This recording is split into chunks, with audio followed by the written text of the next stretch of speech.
আসসালামু আলাইকুম দর্শক, কুকিং হাউস অব দীপ্তির পক্ষ থেকে সবাইকে স্বাগত জানাচ্ছি। আজ আমি খুবই টেস্টি একটা পাস্তা রেসিপি আপনাদের সাথে শেয়ার করব। পাস্তাটা আমি আপনাদেরকে একদম কাছে থেকে দেখিয়ে দিচ্ছি।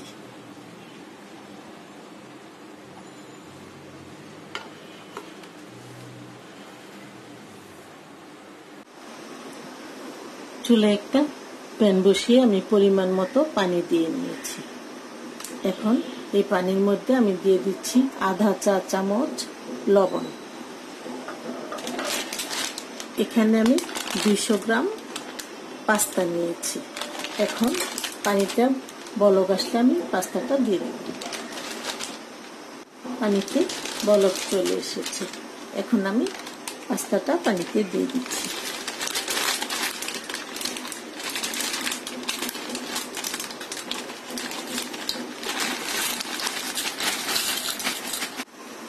পাস্তাটা আমি 7-8 মিনিট এই পানিতে সিদ্ধ করে নেব।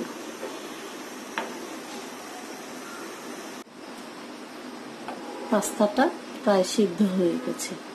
এখন এটার মধ্যে আমি দিয়ে দিব 1 চা চামচ সয়াবিন তেল।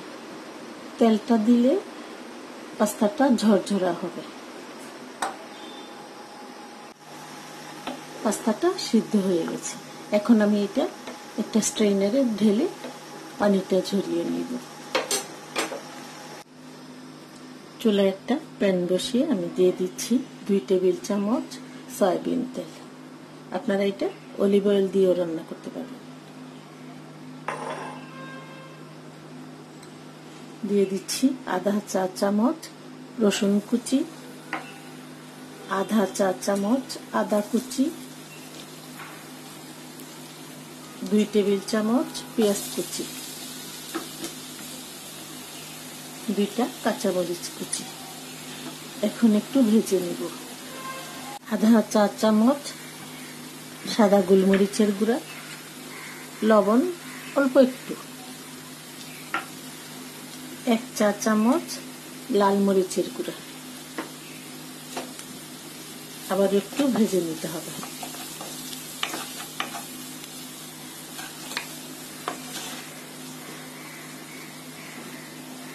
দিয়ে দিচ্ছি 2 টেবিল চামচের মতো গাজর কুচি। গাজরটা আমি লম্বা করে কেটে নিয়েছি। গাজরটাকে আগে একটু ভেজে নিতে হবে। বেশিক্ষণ না, 2 মিনিট এই গাজরটা আগে ভেজে নিলেই হবে। গাজরটা ভেজে নিয়েছি। এখন দিয়ে দিচ্ছি আধা কাপ টমেটো পিউরি।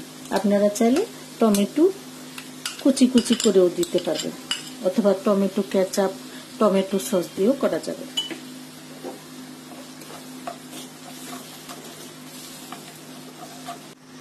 এখন এই সসের সাথে আমি দিয়ে দিচ্ছি সবুজ ক্যাপসিকাম 2 টেবিল চামচের মতো, লাল ক্যাপসিকাম এটাও 2 টেবিল চামচের মতো। আবার 2 মিনিট একটু এই টমেটো পিউরির সাথে সবজিগুলি ভেজে নিই। আমি 3-4 মিনিট এই সবজিটা ভেজে নিয়েছি। এখন আমি এই সবজির মধ্যে পাস্তাগুলি দিয়ে দিচ্ছি।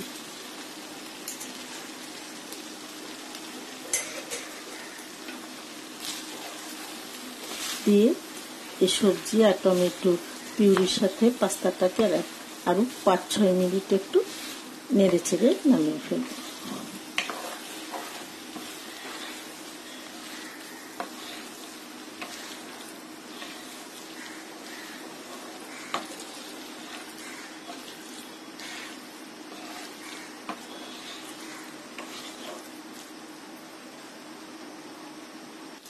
আমি এখন এই পাস্তাটার সাথে 1 টেবিল চামচ গ্রেট করা চিজ দিয়ে দিচ্ছি। চিজটা একেবারেই অপশনাল। এখন আবার একটু মিশিয়ে আমি নামিয়ে ফেলব।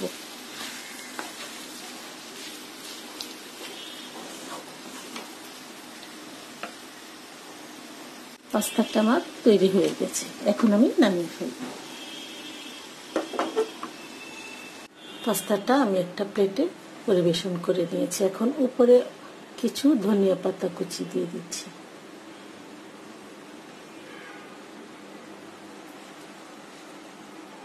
আর কিছু চিলি ফ্লেক্স দিয়ে দিচ্ছি।